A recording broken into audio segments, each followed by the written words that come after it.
ស្នងការនគរបាលរាជធានីភ្នំពេញបញ្ជាឲ្យតាមចាប់ស្ត្រីបើកបររថយន្តអវតារ11បង្កគ្រោះថ្នាក់ចរាចរណ៍បណ្ដាលឲ្យមន្ត្រីសាធារណកម្មម្នាក់ស្លាប់លោកឧត្តមស្នេហ៍ឯកជនរិនអគ្គស្នងការរងនគរបាលជាតិនិងជាស្នងការនគរបាលរាជធានីភ្នំពេញនៅថ្ងៃទី29កក្កដា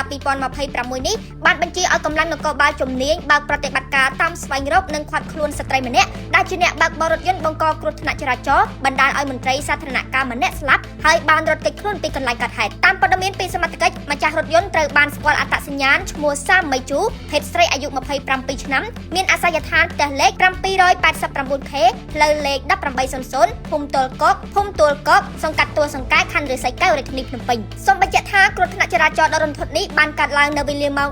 11:30 នាទីយប់នៅថ្ងៃទី28កក្កដា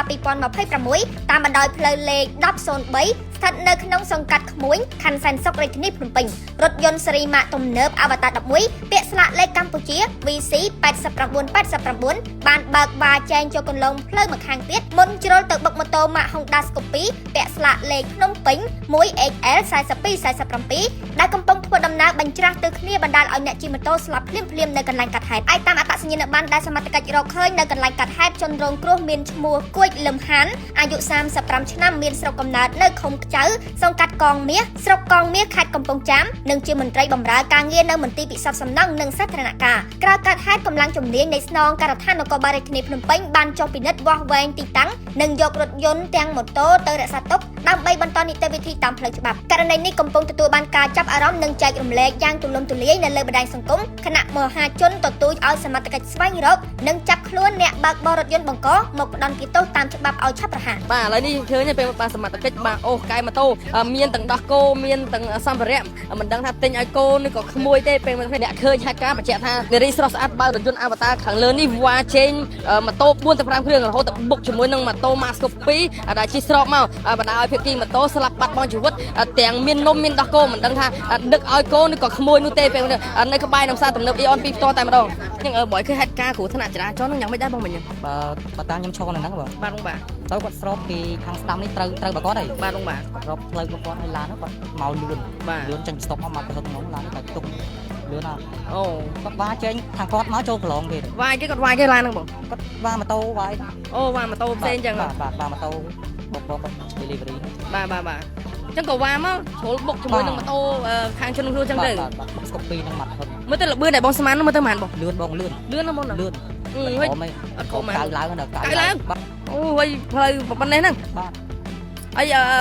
បុកទៀតឡើងដល់ហ្នឹងបុកមនុស្សបើកម្ដងហ្នឹងអញ្ចឹងបាទនេះទៅតែម៉ូតូនេះអូអញ្ចឹងភ្លាមបងបានឃើញអ្នកបើកបររថយន្តទេបងគាត់ពេលភ្លាមបុកភ្លាមគាត់នៅសង្ងំឡានបាច់ទុំបានទី2នាទីបាទហើយគាត់មើលមកឃើញស្ថានភាពឬគាត់ស្តុកស្ដឹងហើយលែងមានដង្ហើមគាត់ក៏ចុះដើរទៅប្រហែលនេះបងក្នុងឡាន2នាក់ស្រីមើលទៅវ័យប្រកបមិនដែរបងវ័យប្រកបជំទង់មួយនឹងរៀង20ឡើងមួយបាទអូមានន័យថាម្នាក់ក្មេងក្រោម20ទៀតចឹងបាទអូបាទសង្គ្រប់នឹងជំរាបសួរពេលមកគ្នានាវេលាម៉ោង11យប់ថ្ងៃទី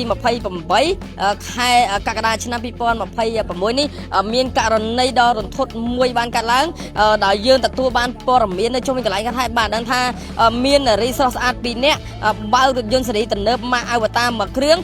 វ៉ាជេងម៉ូតូ4ទៅ5គ្រឿងចូលមកផ្លូវមកខាងទៀតទៅបុកជាមួយនឹងម៉ូតូ Mazda 2មួយគ្រឿងបណ្ដាលភាគីម៉ូតូ Mazda 2ខាងលើនេះស្លាប់បាត់បង់ជីវិតនៅចំណុចទីតាំងកន្លែងកាត់ហេតុភ្លាមតែម្ដង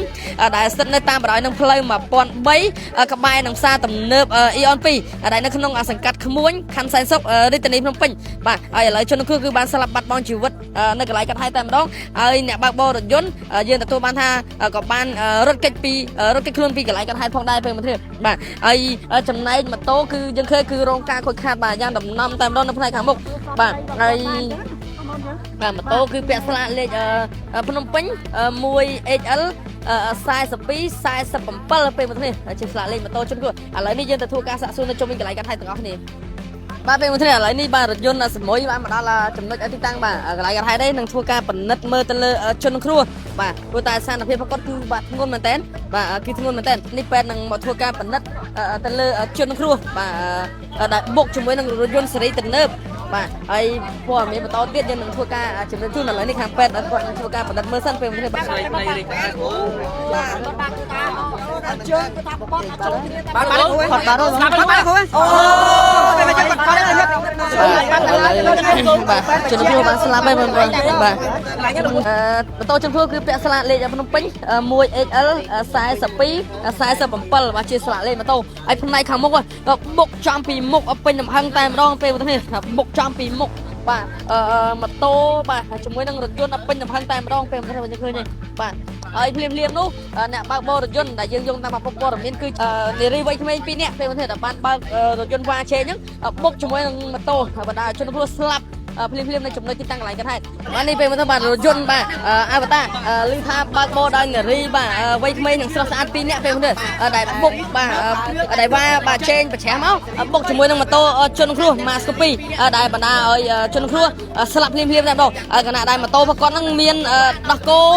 មាននំបាទមាននេកដូចជាទិញឲ្យកូនឬក៏ក្មួយក៏យើងអត់ដឹងដែរបាទហើយឥឡូវនេះហើយអ្នកបើកបរដែលជានារីវិញភ្លាមក៏បានទុករថយន្តចោលរួចបាទចេញពីកន្លែងកាត់ហេតុបាត់ហើយដែលរថយន្តគឺបាទពាក់ស្លាកលេខកម្ពុជា V.C 8989ជាស្លាកលេខនៃរថយន្តពេលនេះហើយទីតាំងកន្លែងកាត់ហេតុនៅក្បែរនឹងផ្សារទំនើប Eon 2ក្នុងសង្កាត់ក្មួយខណ្ឌសែនសុខរាជធានីភ្នំពេញប្រពន្ធបងតរ៉ាំបងតរ៉ាំសិនបងអូឥឡូវគ្រួសារបងគាត់ជុំហើយអូយបងធ្វើមកបងណាឃើញអូយអាទីអូននោះតែលោកណៃបងប្អូនអើយបងព្រិចភ្នែកឥឡូវនេះបងឯងមកព្រិចភ្នែកស្លាប់បាត់ហើយដូចជាមកពីទិញអវ៉ាន់ឲ្យកូនហ្នឹងពេលមើលទាំងអស់ហ្នឹងបាទពេលមកដល់នេះឥឡូវនេះកម្លាំងសមត្ថកិច្ចជំនាញបាទចរាចរណ៍ផ្លូវគោកនៅស្នងការនគរបាលរាជធានីភ្នំពេញបានធ្វើការស្ទូចម៉ូតូហើយនិងរថយន្តអវតារដែលបើកមកដោយនារីស្រស់ស្អាតវ៉ាចេញមកបុកជាមួយនឹងម៉ូតូបណ្ដាឲ្យបរិះម្នាក់ស្លាប់បាត់បង់ជីវិតហើយពេលនេះឥឡូវនេះគឺស្ទូចយកទៅរក្សាទុកដើម្បីរងចាំបាទធ្វើការដោះស្រាយបាទតាមនីតិវិធីនៅពេលក្រោយផងដែរពេលនេះយើងឃើញទេបាទឡានគាត់មកស្ងាត់ទេឡានស៊ីលេហើយម៉ូតូឬតបទៅម៉ាំងម៉ូតូមកពីណាទៅគ្នាបងអូអញ្ចឹងឡានគាត់វ៉ាមែនប្រហែលជាវ៉ាជេជាមួយក្រុមម៉ូតូមក4-5ម៉ូតូអូវ៉ាជេម៉ូតូផ្សេងអញ្ចឹងក៏ចូលផ្លូវម្ខាងបុកមួយឡានទៅអីមួយម៉ូតូទៅគាត់តែលើម៉ាំងដូចទុកក្នុងឡានអូមើលទៅចាយម្ដងណា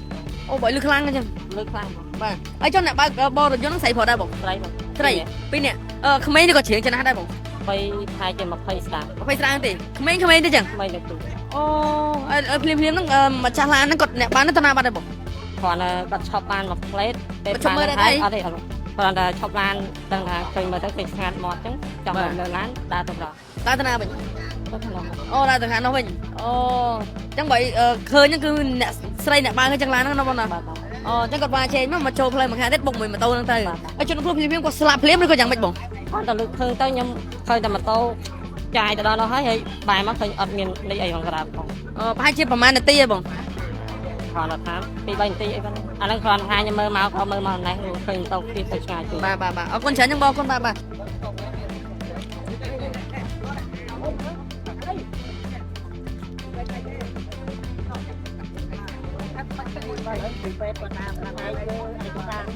ai phép con này một bắt tịch đi ở đi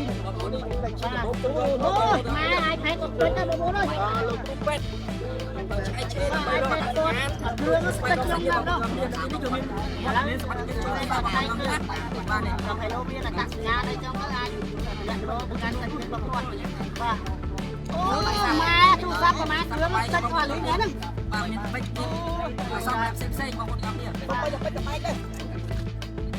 bên chú sắt tôi bây giờ chú sắt nó tất đi thì nó ngay ai tay tập được là cả là bên con man tới con vô đây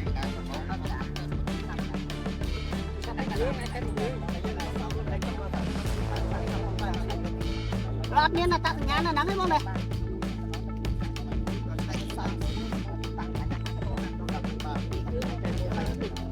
các vật đi cửa mô tô đường lên được luôn shop mặt cửa này lên không có hộp đi cái ai tay tôi sắp cứ tích món bạc tích nhông ra món